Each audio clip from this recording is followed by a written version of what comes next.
Kanina ay dumating sa isip ko habang nag-worship tayo sa Panginoon, ano yung mamimiss ko? Although hanggang June pa kami, pero ngayon binubulay ko na yung namimiss ko. Na there will be, pag week na yan, iniisip ko na yung mensahe ko the next Sunday. At magbabasa na ako ng Bible and then mag-accumulate na ako kung ano ba yung pwede kong idagdag doon sa mensahe. At yung time ng preparation,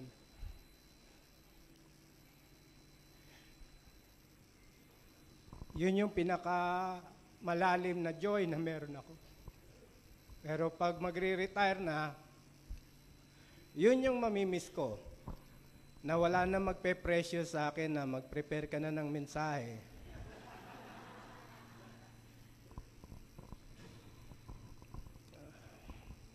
Kaya hindi ko alam po ang magiging kahihinatnan ng buhay ko. Katapos nito.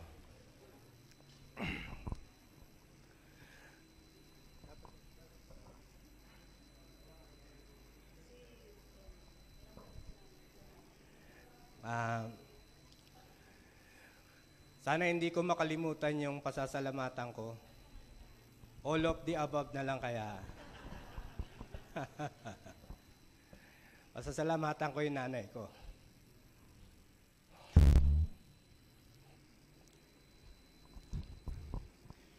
Si Colonel Elsa ay isa sa mga estudyante ng nanay ko sa Corps Cadet Guardian. Bilang sa Quezon City 1. And yun po yung connection ng nanay ko sa aking buhay. At salamatan ko rin si Major Paz Agpawa. Gusto nilang pumunta pero yung mga phases ng conversion ko ay nag-umpisa po nung nagbibisita sila sa aming bahay. At napipil ko na yung starting ng pag-convert sa akin ng Panginoon. Kaya pinapasalamatan ko sila. At si Audrey Del Rosario, ang aming songster brigade leader noon sa Manila Central, narinig niya po akong magbinsay sa open air at nagbigay siya ng positive na response sa akin na ine-endorse niya ako. At yun yung pasasalamatan ko. Pina-acknowledge ko sila na hindi ako magkakaganito. Kung sana wala akong makalimutan. At pasalamatan ko yung mga kapatid ko. Nung nagkadete po ako, sila ang bumili ng maleta ko, ng rubber shoes ko. Si Ate Ella. At yung mga kapatid ko na nandiyan dyan na yung bunso namin ay sila yung umaalalay palagi sa amin. Si Abel, kapag siya yung nagsasalita ng positive sa akin. Lalo na dun sa mga down ng buhay namin. At siya yung umalalay sa amin. Kaya nagpapasalamat ako sa mga kapatid ko, si Ate Vicky. Kamukha ng nanay ko po si Ate Vicky, kaya parang nag-reincarnate yung nanay ko. Kaya pinapasalamatan ko yon. Pinagmamastan ko yung litrato dito, parang sinungaling yung camera. No? Para mas pogi yung actual eh. Akala nyo ah. Kaya ang pasasalamat ko, maging si Colonel Elsa, meron kaming mga ups and downs at nag-reunion kami sa training school. Tandaan ko noon na bawal mag-counsel ng opposite sex. Di ba? Pero si Colonel Elsa, huwag niyo sasabihin, kinounsel ako niyan. Oo. Alam ko. Kasi palagi kan sa kanya nakatingin. At na nung kinakausap niya ako, talagang merong motherly, kahit hindi siya mother, meron siyang motherly instinct na magsalita sa amin na because nandoon ako sa parang sangandaan at yung sa daan na yon ay kinausap niya ako at through the guidance of the Holy Spirit, nag-ask ako na madestino sa Joyville. Sabi ko sa Panginoon, sabi ko kay Colonel Curaming, yung aming territorial field secretary, na siya rin aming training principal, handa na po akong bumalik. Tapos sabi ni Colonel Curaming, saan mo gusto? Kahit saan. Basta handa na yung puso ko kahit saan. Kaya napunta po ako sa sa Joyville Children's Home at dapat pala nag-request ako na hindi yun sa gusto ko. Kasi kung gusto ko ang sinunod ko, hindi ko mapapangasawa si Major Emma. Kaya yun po yung sinabi ko po, nagkaroon ng conspiracy nung hindi namin alam yan na may nangyayari pala. Pero hindi rin, ang mga nangyayari na yon ay lingid din sa Panginoon na yun talaga yung plano. Kung minsan po mga leader, tama. Nagutom mo. Hindi. Lahat yon ay arrangement ng Panginoon at kahit anuman yung reaction natin, yon ay arrangement ng Panginoon. At yun yung aking pinapasalamatan. Maubos na yata yung minutes ko. At sabi ko na ba lahat? At yung mga kwerpo na aking pinanggalingan. Alam niyo ba kung ilang kwerpo yung pinanggalingan ko? 13. Nung wala po akong asawa, portable po kaming mga single officer.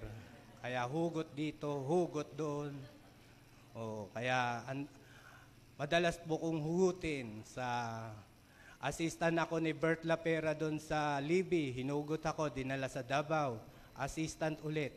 Assistant ako ni Eulogio Urbien na best friend ko yon. At nadala po ako sa New Panay. Assistant ulit ako ni Alian Nietes. Sa New Panay po, doon ako natuto magmotor.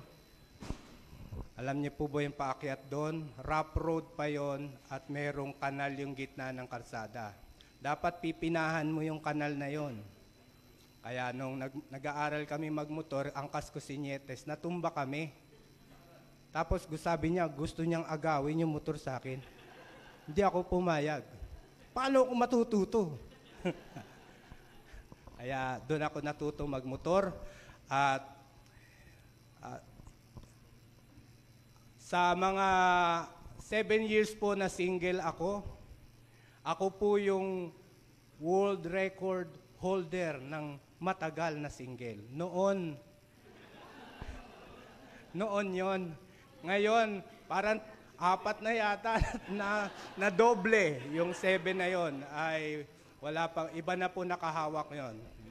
Pero ako po yung one time in history ako naka-break ng record. Kaya yun ang pasasalamatan ko na lahat po ay talagang ginagamit ng Panginoon yung mga appointments. Sabi nga dito sa picture ko His appointment. Huwag niyong lagyan ng D. Ilagay ko, His appointment.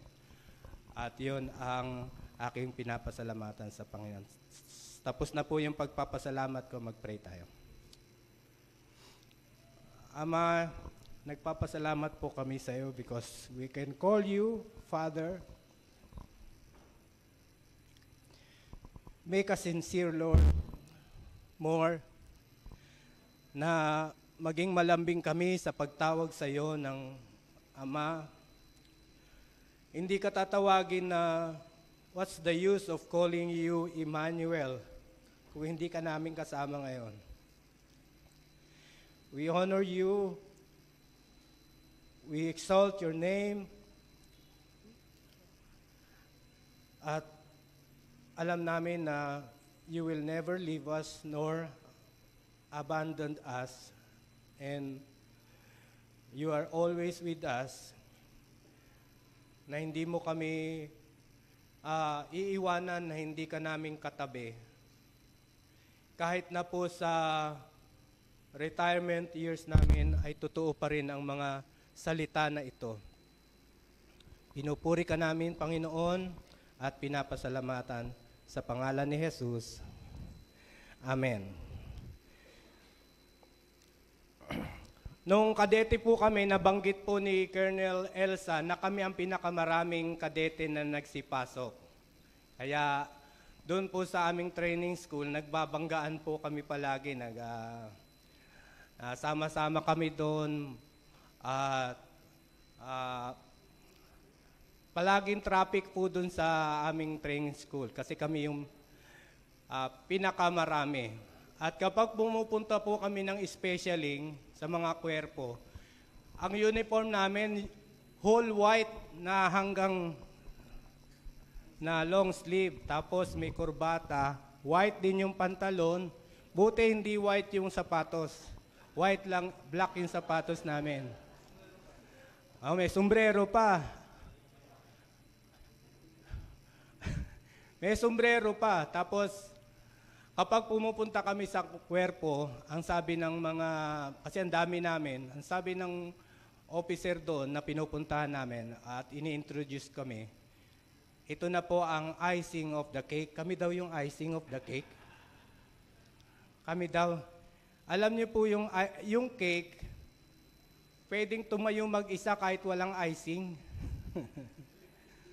Kaya kung kami ang kadete, icing of the cake lang kami, naglalaro sa isip ko, dapat retired ang icing of the cake. No, ang mga retired ang icing of the cake. Kasi yung the cake itself ay yung mga active pang mga officer.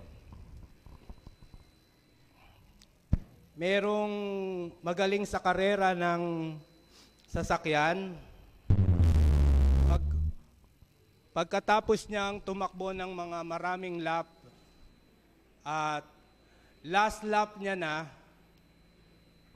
nung kanyang pag-ikot at nung in-interview siya na siya yung nanalo, at sabi niya, sa pagsabi niya, wala nang natitira sa akin sa last lap. At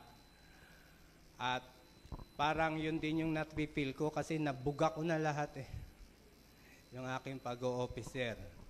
At na-stretch na talaga lahat ang aming buhay sa aming pagtakbo at sa aming pagtayo, sa akin pong pagtayo dito. Ito po yung pagkakataon para ilabas ko lahat yung hinanakit ko. Charot. Nalaman ko yung word na charot, kaya confident akong gamitin Parang sa loob ng korte, magbabato yung lawyer ng something, ipaparinig dun sa jury, tapos mag-o-object yung kabila, withdraw, no further question. Pero nabato niya na yung nagsabi siya, pero charot. At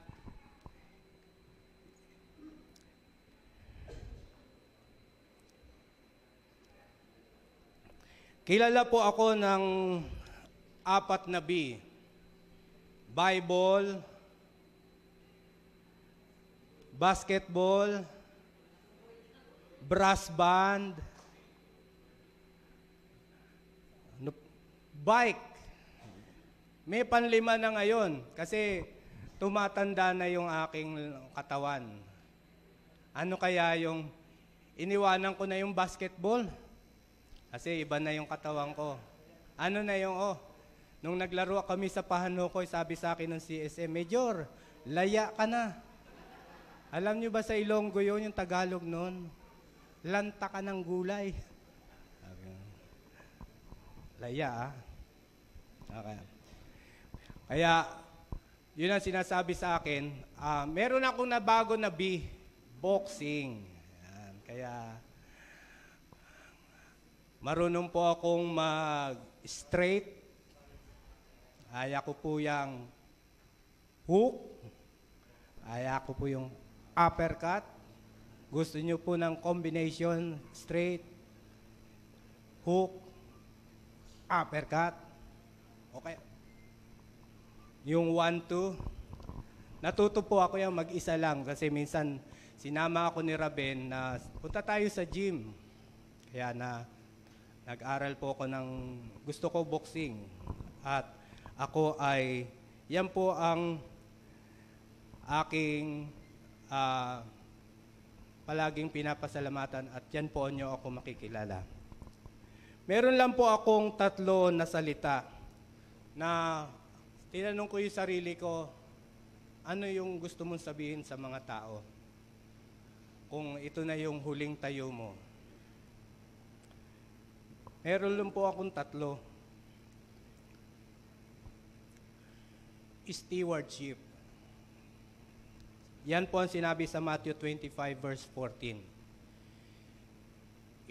Stewardship tayo ng time, stewardship tayo ng katawan natin, stewardship tayo ng hindi lang 10% na nilalaan natin sa Panginoon, stewardship din tayo kung paano nating gamitin yung 90%.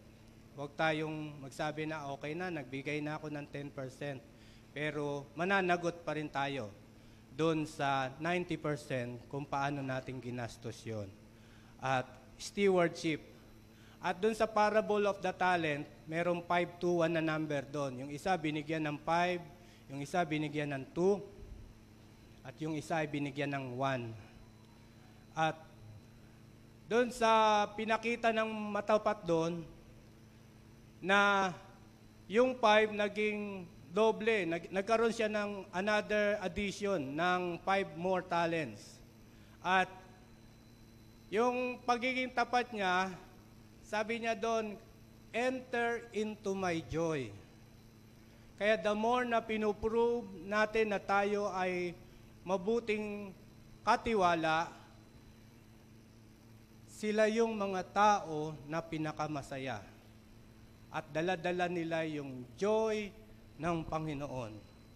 At nakita ko rin doon na yung 5 naging 5, yung 2 naging 4, yung 1 naging 1, iisa na lang nga yung 1 niya, dahil hindi niya pinakita yung katapatan niya sa nagbigay ng talent sa kanya, kinuha pa yung 1 talent niya at binigay doon sa doble na nga yung talent nila, binigay pa rin. At yun ang pagpapasya ng Panginoon. Kaya kung meron po kaming sasakyan noon sa Baguio na Bida, Nissan Bida, palagi ko pong nililinis yon, palagi ko pong mini-maintain. Pero ang nasa isip ko, yung i-prove sa Panginoon na ako ay mabuting katiwala. Sabi ko, Panginoon, hahawakan ko ng may pagkatakot sa iyo ang lahat ng pinapadaan mo sa aking kamay dahil alam ko bibigyan mo ako ng brand new.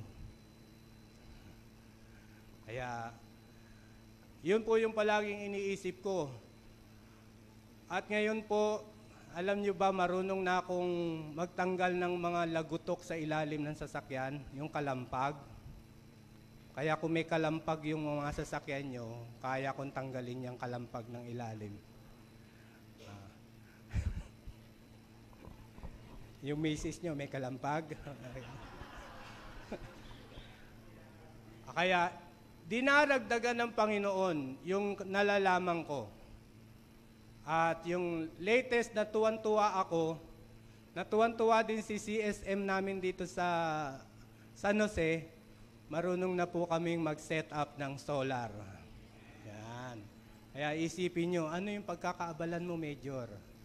Tatawagin ako ni Engineer Moses para mag-set up ng solar panel sa kanya. Pakakainin niya lang ako habang nagtatrabaho ng mga luto ni Milet.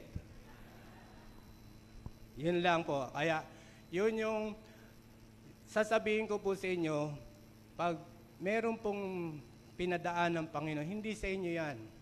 Yung pinagkatiwala sa inyo na nag-decide ng Panginoon na ito ang binigay sa akin, ipakita natin na matapat tayo. Stewardship.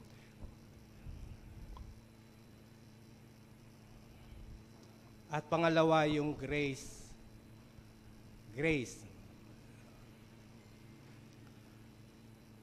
Ang ibig sabihin ng grace ay unmerited favor, undeserved favor, at the more na nilalangoy ko po itong word na grace, the more na nagiging grateful ako sa Panginoon. Na Panginoon, hindi ako deserving. Hindi mauubos ang pagpapasalamat ko sa iyo. At naalaman ko na si Apostol Pablo, siya po yung expert sa grace. Siguro sa mga word ng grace sa Bible, 95 ay yung 100 ay nasa yung sulat niya na grace doon. Inulit niya. At yung 95 beses na sinabi niya yung salitang grace ay makikita sa Book of Romans. At kung maghanap po kayo ng expert sa grace at naka-experience ng grace, yun po yung palagi kong pinapakinggan, yung sulat ni Apostol Pablo na siya ang Apostle of Grace. Siya ay naging nag-establish ng mga malalaking simbahan noong unang panahon. Siya ang naglakbay ng maraming lugar. Ilang beses siyang nagkaroon ng missionary journey, pero sinasabi niya palagi, yung ministry niya, yung ginagamit niya palaging lakas na 100% ay grace na galing sa Diyos. At yun ang emphasis ni Apostol Pablo. At ako rin, yun din yung aking pasasalamat sa Panginoon sa grace na hindi po ako titigil ng pagkanta ng Amazing Grace. Hindi ko po tatanggalin yung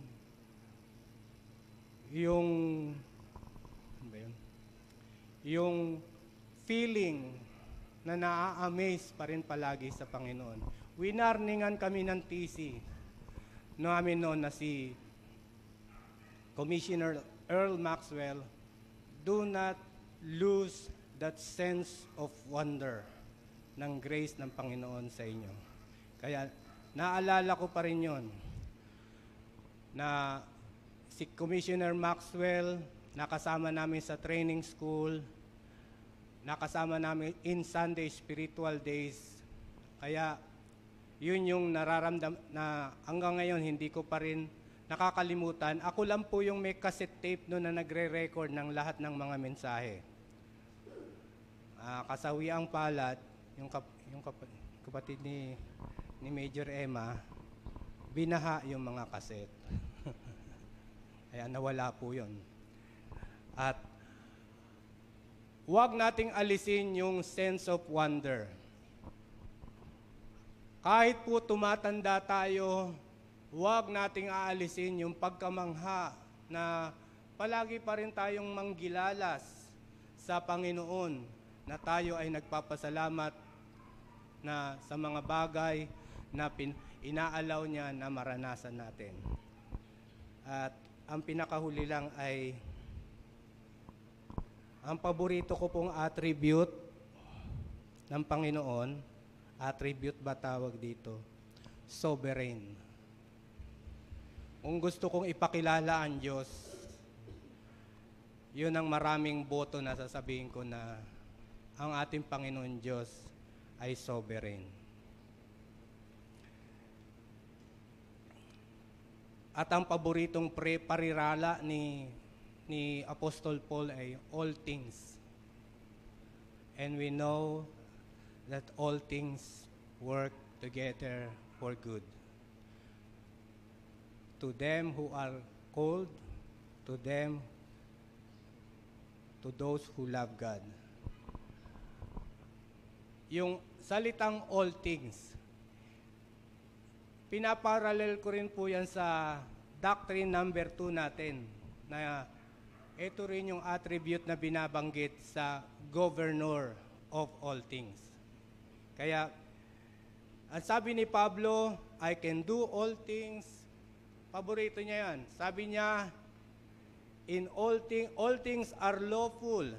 Palaging niyang praise na yan, maging doon sa Thessalonians 5:17, in everything, give thanks. Ibang paraan ng pagsasabi niya ng all things, pero all things pa rin yung tinutukoy niya.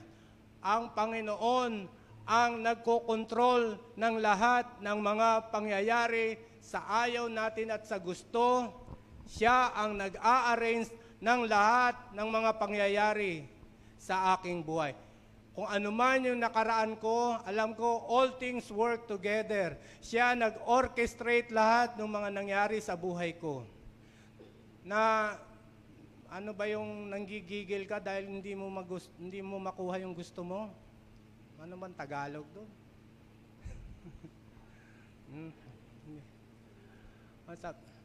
Bakit si Pasqua, si Una, ako assistant pa rin?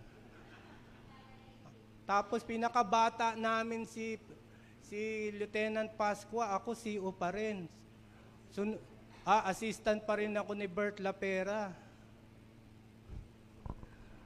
Tapos nalipat ako sa Davao, assistant na naman. Nalipat ako sa New Panay, assistant ko na naman. Si Major Nietes pa. Hindi, mabait yun. Kaibigan ko yun eh. Meron kami mga masasayang istorya ni Major Nietes eh. Minsan nag-standby kami sa Davao Corps. Nagsampay kami ng aming brief, ng aming mga uniform. Doon sa likod ng bahay ng Davao Corps. Nandun kaya yata nung Leti. Nagsampay kami doon sa likod. Yung sampayan, merong negative tsaka live wire pa doon, neutral, naka-cross ng ganon. Kaya nang pagsampay namin ng maraming damit namin, anong tawag doon? Nag-short yung dalawang line.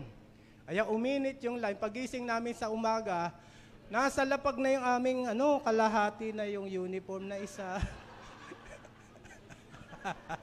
Kalahati na rin yung brief ni Major Nietes. Pag kinuwento ko kay Major Nietes yun, baka i-deny niya. Totoo yun.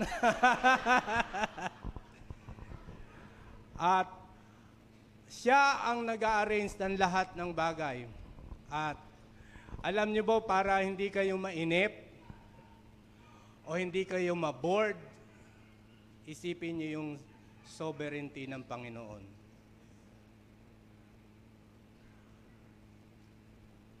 Ang init-init naman kasi winil ng Diyos na blackout ngayon.